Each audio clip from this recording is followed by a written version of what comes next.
प्रिय विद्यार्थियों, नमस्कार। मैं doctor Pradeep Sen, state assessment cell लोक शिक्षण संचालनालय भोपाल से। आज हम रुक जाना नहीं योजना अंतर्गत कक्षा 10 में सामाजिक विज्ञान का जो भाग 2 है, भारत और समकालीन विश्व 2 इतिहास, इसके अध्याय 2 भारत में राष्ट्रवाद पर चर्चा करेंगे। हम आपसे यही कहेंगे कि जिस प्रकार से अभी हमारा रिजल्ट सामाजिक विज्ञान के पेपर के कारण कुछ गड़बड़ हुआ है, वो हम रुक जाना नहीं योजना में आके उसको पूर्ण कर सकते हैं और अच्छे से हम अपने आप को इसमें सिद्ध कर सकते हैं कि हम बहुत अच्छा पेपर कर सकते हैं। तो आइए हम बात करते हैं अध्याय 2 भारत में राष्ट्रवाद। माध्यमिक शिक्षा मंडल द्वारा इसको 7 अंक आवंटित किए गए थे। जब हम ये अध्याय पढ़ते हैं तो हम जब शुरू में पढ़ते हैं तो देखते हैं कि यह अध्याय भारत में जो राष्ट्रवाद चल रहा था, गांधी जी के आगमन, जब गांधी जी भारत आए 1915 में, तो वहाँ से शुरू होता है राष्ट्रवाद की। जब हम बात करते हैं तो राष्ट्रवाद 1915 आते आते पूरे विश्व में फैल चुका था और जो प्रथम विश्व युद्ध चल रहा था, इसका एक बहुत बड़ा कारण राष्ट्रवाद था। और राष्ट्रवाद के ही कारण जब ये चल रहा था तो गांधी जी जब भारत आए तो गांधी जी ने आते ही साथ सबसे पहले बिहार की यात्रा की। भारत के जो प्रथम राष्ट्रपति रहे डॉक्टर राजेंद्र प्रसाद, उनके साथ गांधी जी ने चंपारण की यात्रा की। चंपारण क्यों गए थे गांधी जी? क्योंकि यहाँ पर किसान आंदोलन कर रहे थे। नील की खेती आपने सुनी होगी। नील की खेती के कारण किसान यहाँ पर लगान नहीं दे पा रहे थे। तब गांधी जी ने सबसे पहले अपना जो आंदोलन प्रारंभ किया था वो चंपारण आंदोलन था और यहीं से गांधी जी का नाम प्रसिद्ध हुआ। फिर उन्होंने उसी के साथ एक और आंदोलन गुजरात के खेड़ा में भी चलाया, जिसको हम खेड़ा सत्याग्रह कहते हैं। अब सत्याग्रह मतलब सत्य के लिए आग्रह, मतलब अहिंसा को मानते हुए अहिंसात्मक तरीके से हम अंग्रेजों से अपनी बात मनवाएं। इसके लिए गांधी जी ने 2 आंदोलन चलाए, सत्याग्रह और खेड़ा आंदोलन। जब हम आगे बढ़ते हैं राष्ट्रीय आंदोलन में तो हम देखते हैं कि 1919 में अंग्रेज एक एक्ट लेके आए जिसको हम रॉलेट एक्ट कहते हैं। रॉलेट एक्ट एक ऐसा कानून था जिसके बारे में ये कहा जाता है कि यह बिना अपील, बिना वकील और बिना दलील का कानून था। मतलब अंग्रेज इसमें किसी भी व्यक्ति को कभी भी जेल में बंद कर सकता था, उसको कहीं पर भी अपील करने का अधिकार नहीं था, ना ही उसकी कोई दलील सुनी जाती थी। इस रॉलेट एक्ट का पूरे भारत में बहुत विरोध हुआ और उसी विरोध का एक आंदोलन चल रहा था हमारे अमृतसर के जलियांवाला बाग में, जहाँ पर डॉक्टर सतपाल किचलू और डॉक्टर सैफुद्दीन के नेतृत्व में आंदोलन चल रहा था जलियांवाला बाग में। जब जलियांवाला बाग में ये आंदोलन चल रहा था तो एक अंग्रेज था, जनरल वहाँ का, जिसको जनरल डायर कहा जाता, उसने यहाँ पर लोगों के ऊपर अंधाधुंध गोलियाँ चलवाकर यहाँ पर हमारे हजारों क्रांतिकारियों को कालकलवित कर दिया था, उनको मौत के घाट उतार दिया था। इसलिए इसको जलियांवाला बाग हत्याकांड हम कहते हैं। और यह हुआ था वैशाख पूर्णिमा के दिन, 13 अप्रैल 1919 को जलियांवाला बाग हत्याकांड हुआ था। पूरे देश में इसका बहुत विरोध हुआ। रविन्द्रनाथ टैगोर जैसे हमारे राष्ट्र कवियों ने अपनी उपाधियाँ, जो सर की उपाधियाँ थीं, वो त्याग दी थी। गांधी जी जलियांवाला बाग से इतने विचलित हो गए कि उन्होंने कहा कि अब हमें अंग्रेज़ों के साथ असहयोग करना होगा। इसके लिए वो यहाँ पर एक असहयोग आंदोलन की प्रस्तावना लेके आए। कलकत्ता अधिवेशन में उन्होंने इसकी बात की कि हम असहयोग आंदोलन करेंगे। पूरे देश ने उनको सपोर्ट किया। हम ये देखते हैं कि जब असहयोग आंदोलन की बात आई तो इसका एक उद्देश्य हुआ। उद्देश्य ये जलियांवाला बाग हत्याकांड का विरोध, रॉलेट एक्ट का विरोध, ब्रिटिश सरकार की वादाखिलाफी का विरोध, उन्होंने ये कहा था कि आप प्रथम विश्व युद्ध में हमारा साथ दीजिए, हम आपको स्वराज देंगे या बहुत जल्द आपको मुक्त करेंगे, मगर उन्होंने वादाखिलाफी की, इसका भी विरोध हुआ। फिर एक उद्देश्य और रखा गया, स्वराज की प्राप्ति, कि हमें स्वराज प्राप्त करना है। इसके तहत कांग्रेस के द्वारा एक कार्यक्रम बनाया गया, सरकारी नौकरियों उपाधियों का त्याग किया गया। फिर विधानमंडल और जो सरकारी अदालतें थी उनके भी बहिष्कार करने की बात वहाँ पर हुई। जो सरकारी स्कूल थे, जो अंग्रेज़ों के द्वारा जो सरकारी स्कूल चलाए जा रहे थे, जो कॉलेज चलाए जा रहे थे, उनका बहिष्कार करना, सरकारी करों की अदायगी ना करना, जो सरकार टैक्स ले रही थी उन टैक्स को अब भारतीय नहीं देंगे, इस प्रकार का ये कार्यक्रम घोषित किया गया। विदेशी वस्तुओं का बहिष्कार किया गया, खासकर कपड़ों का, जो विदेशी कपड़े थे उनकी होलियां जगह जगह जलाई गई, स्वदेशी वस्तुओं का उपयोग किया गया। इस प्रकार ये कार्यक्रम पूरे भारत में बहुत अच्छे से चल रहा था। हम महत्व बाद में आएंगे, पहले यहाँ पे बता दें, जब ये आंदोलन चल रहा था, बहुत तीव्र गति से एक आंदोलन चल रहा था, तभी एक घटना होती है,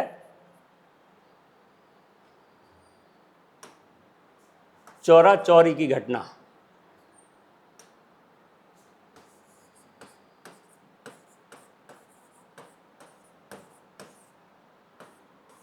चौरा चौरी की घटना।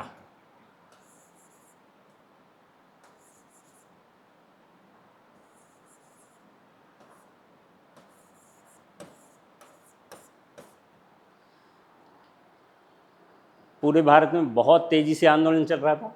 उसी वक्त उत्तर प्रदेश के देवरिया जिले में चौरा चौरी कांड में भी हमारे स्वयंसेवक जो थे, जो क्रांतिकारी थे, वो अपना जुलूस निकाल रहे थे, तभी वहाँ के एक थाने से इनके ऊपर हमला किया गया। तो हमारे आंदोलनकारियों ने थाने को घेर कर पूरे थाने को आग लगा दी थी। इस प्रकार ये चौरा चौरी की घटना हुई थी। इस एक घटना के कारण गांधी जी ने असहयोग आंदोलन को वापस ले लिया, और जब गांधी जी ने असहयोग आंदोलन को वापस लिया तो पूरे देश में एक प्रकार से विरोध हुआ। हमारे बहुत सारे नेताओं ने कहा कि गांधी जी का यह निर्णय ऐसे वक्त हुआ है जब हम स्वतंत्रता प्राप्ति की ओर बहुत तेज़ी से बढ़ रहे थे, ऐसे में गांधी जी को आंदोलन वापस नहीं लेना चाहिए। जब गांधी जी ने यह आंदोलन वापस लिया तो कुछ लोगों ने, जिनमें मोतीलाल नेहरू थे, मोतीलाल नेहरू थे, उन्होंने एक अलग स्वराज दल की स्थापना कर ली 1923 में। हम जब अभी आंदोलन की बात कर रहे थे तो ये शहरों में भी बहुत तेज़ी से आंदोलन फैला, ग्रामीण इलाकों में भी आंदोलन तेज़ी से फैला। इस प्रकार असहयोग आंदोलन अपने उद्देश्य में सफल रहा था। हम किताब में देखते हैं कि कुछ नए शब्द कई बार पेपर में पूछ लिए जाते हैं कि बेगार क्या है, गिरमिटिया मजदूर क्या है, पिकेटिंग क्या है। तो ऐसे ये शब्द बहुत सरल हैं, हम ये सामान्य भाषा में यूज करते हैं बेगार शब्द, इसलिए इनसे डरने की आवश्यकता नहीं है हमको पेपर के दौरान। बेगार माने बिना पारिश्रमिक के काम करना। गिरमिटिया मजदूर वह मजदूर थे जो कि भारत से अनुबंध के तहत अंग्रेज़ों ने गुयाना, फिजी आदि देशों में भेजे थे, इसलिए वहाँ पर इनको गिरमिटिया मजदूर कहा गया। हमने किताब में एक नाम भी सुना होगा, बाबा रामचंद्र, तो वो गिरमिटिया मजदूरों के नेता थे। फिर एक शब्द हम किताब में देखते हैं, पिकेटिंग मतलब प्रदर्शन विरोध का वह तरीका जिसमें दुकान फैक्ट्री के अंदर जाने का रास्ता रोकना। हमारे स्वयंसेवकों ने, क्रांतिकारियों ने यह तरीका भी अपनाया था। जब असहयोग आंदोलन के दौरान उन्होंने होलियां जलाई थी, तब उन्होंने पिकेटिंग तरीका अपनाया था। इस प्रकार हम देखते हैं कि हमारा असहयोग आंदोलन यहाँ पूर्ण हुआ। फिर हम और अच्छे अंक ला सकते हैं सविनय अवज्ञा आंदोलन की व्याख्या करके। सविनय अवज्ञा आंदोलन के कार्यक्रम भी या इसका उद्देश्य भी उसी के समान था, असहयोग आंदोलन की समान, इसके भी कार्यक्रम समान थे। इसकी सबसे बड़ा जो मेन की फैक्टर था वो था नमक यात्रा।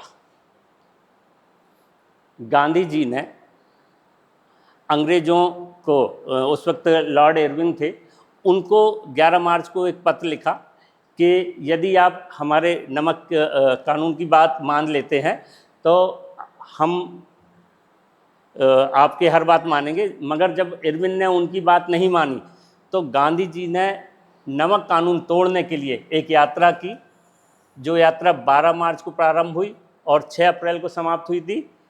इस यात्रा को क्या कहते हैं हम? दांडी यात्रा, दांडी मार्च।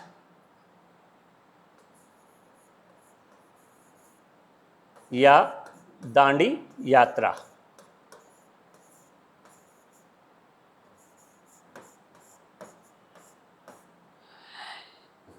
दांडी यात्रा में गांधी जी ने अपने 79 अनुयायियों के साथ ये यात्रा प्रारंभ की थी।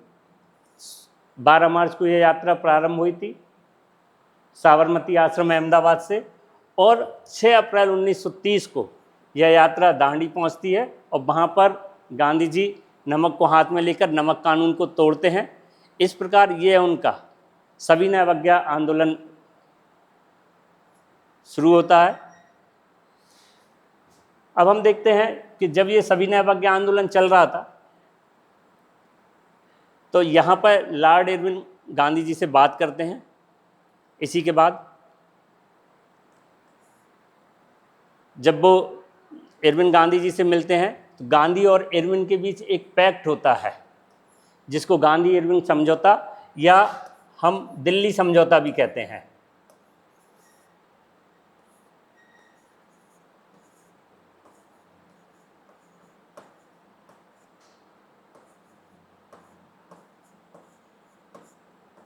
दिल्ली समझौता।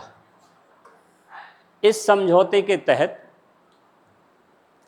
गांधी जी अपना मांग पत्र इरविन को देते हैं।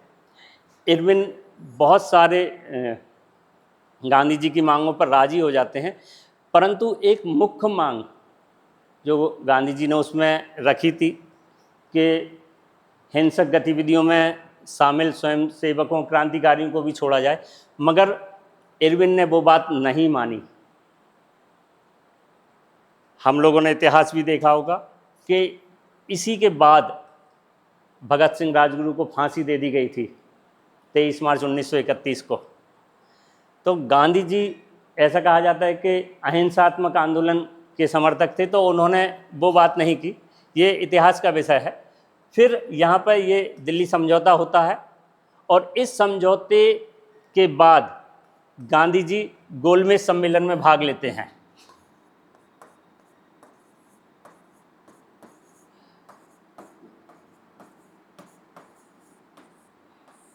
गोलमेज सम्मेलन, यह दूसरा गोलमेज सम्मेलन जो कि लंदन में हुआ था। इस सम्मेलन में गांधी जी भाग लेने जाते हैं। यह एकमात्र वह सम्मेलन था जिसमें गांधी जी सम्मिलित हुए थे, कांग्रेस सम्मिलित हुई थी। ये था गोलमेज सम्मेलन सेकंड। यहीं पर भारत में एक और हमारे क्रांतिकारी हुए हैं, राजनेता हुए हैं, डॉक्टर भीमराव अंबेडकर।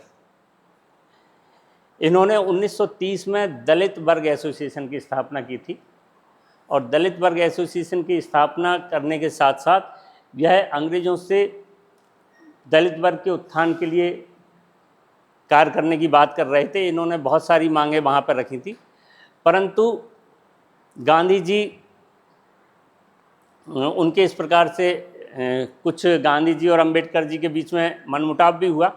फिर इसके बाद 1932 में गांधी जी और अंबेडकर जी के बीच में एक समझौता हुआ जिसे पूना पैक्ट 1932 कहा जाता है। ये 1932 में पूना पैक्ट हुआ था। यदि हम क्रम से पूरा अध्ययन करेंगे तो इतिहास हमारे लिए बहुत सरल है। हम इस बात का ध्यान रखें।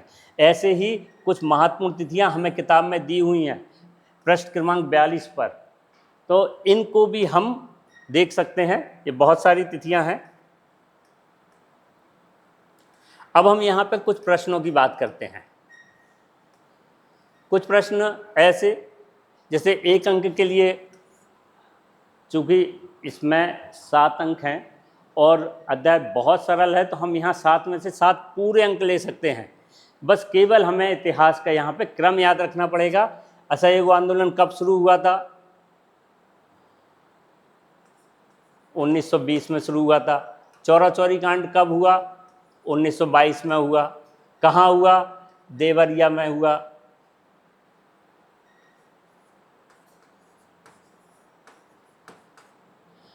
भगत सिंह का प्रसिद्ध नारा कौन सा था? साइमन कमीशन कब भारत आया? सविनय अवज्ञा आंदोलन कब शुरू हुआ? देखिए, साइमन कमीशन कब भारत आया, इस चीज़ को हमें ध्यान देना है। साइमन कमीशन 1928 में भारत आया था, मगर साइमन कमीशन गठित हो गया था 1927 में। ब्रिटेन में 1927 लास्ट में दिसंबर में साइमन कमीशन गठित कर दिया गया था, मगर साइमन कमीशन भारत आया था 1928 में। और इसी साइमन कमीशन का विरोध जब पंजाब में हो रहा था, पंजाब में जब इसका विरोध हो रहा था, साइमन्स गो बैक के नारे लग रहे थे, तो वहाँ पंजाब में हमारे एक महान स्वतंत्रता संग्राम सेनानी विरोध करते हुए घायल हो गए थे। वो थे लाला लाजपत राय।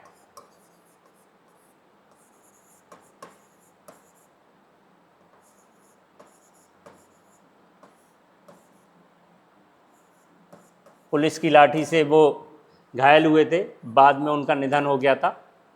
वो थे लाला लाजपत राय जी। बेगार का क्या अर्थ है, ये अभी अपन ने नए शब्दों में देखा था।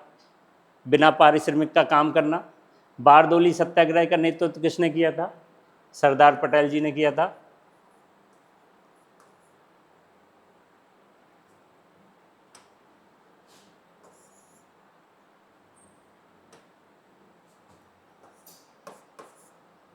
जिन्हें हम सरदार वल्लभ भाई पटेल भी कहते हैं। फिर भगत सिंह सुखदेव राजगुरु को किस वर्ष फांसी हुई थी? 1931 में फांसी हुई थी।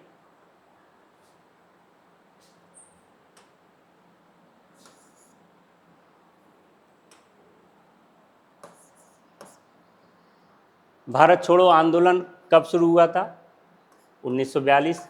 यदि हमें डेट याद नहीं है तो हम सन भी लिख सकते हैं 1942, नहीं तो हम यहाँ पे लिख सकते हैं 8 अगस्त और 9 अगस्त, 8-9 अगस्त को।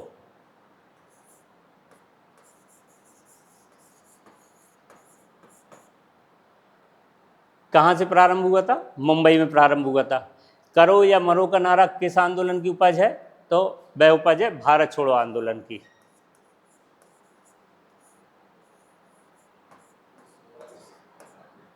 भारत छोड़ो आंदोलन।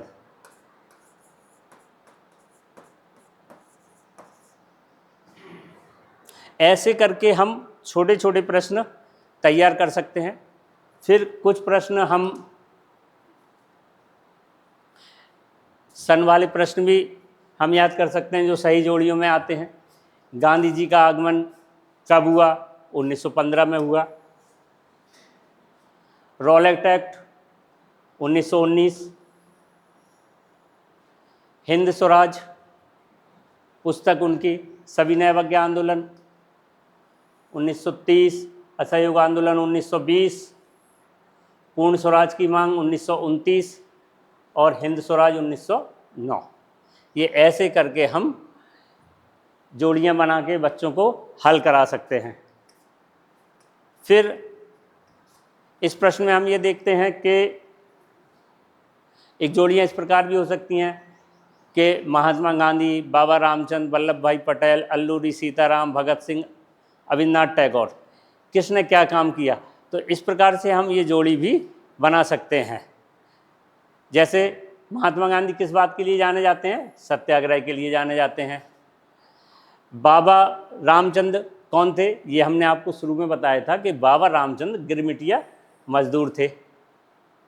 वल्लभ भाई पटेल बारदोली सत्याग्रह से जुड़े थे।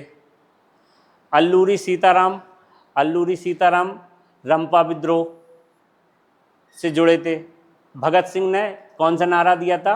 इंकलाब जिंदाबाद का नारा दिया था। और अविन्द्रनाथ टैगोर, हम जब किताब में देखते हैं सामूहिक अपनेपन का भाव, तो उसमें हम देखते हैं कि भारत माता का एक चित्र बना हुआ है। तो वो चित्र किसने बनाया? वो चित्र अविन्द्रनाथ टैगोर जी ने बनाया। तो ऐसे करके हम पूरे के पूरे अंक प्राप्त कर सकते हैं। डरने की बात नहीं है, इस अध्याय में हम पूरे 7 में से 7 अंक प्राप्त कर सकते हैं।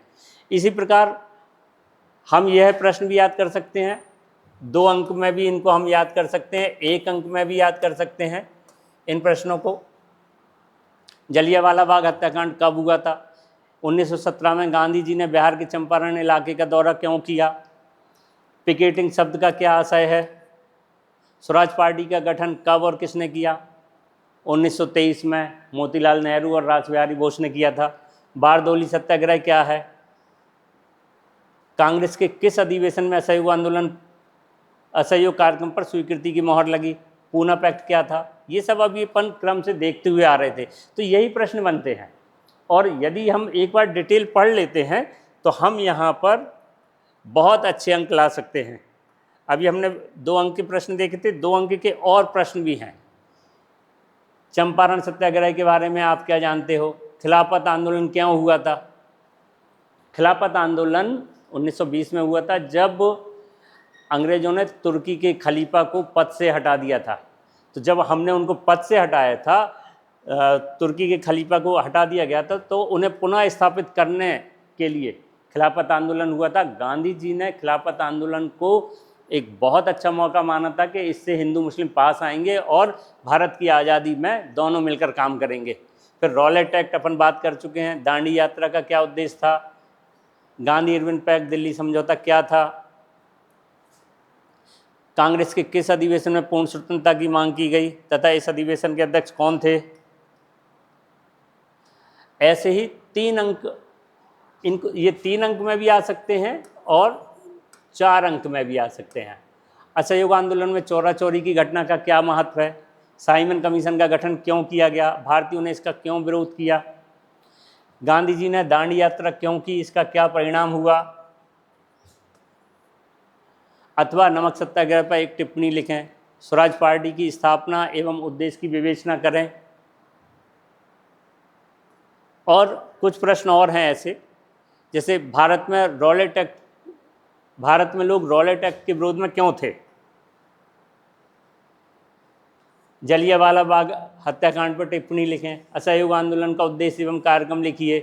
असहयोग आंदोलन का उद्देश्य एवं महत्व लिखिए। गांधी जी ने असहयोग आंदोलन क्यों वापस ले लिया?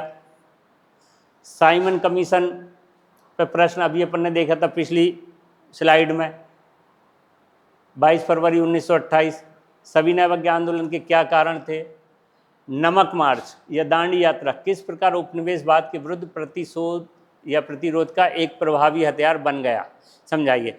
इस प्रकार यदि हम प्रश्नों को याद करते हैं तो हम बहुत अच्छे अंक प्राप्त कर सकते हैं। आप सबको पुनः मैं यही कहूँगा कि बहुत अच्छे से अपना एग्ज़ाम दीजिए, हम बहुत अच्छे अंक लाएंगे। धन्यवाद।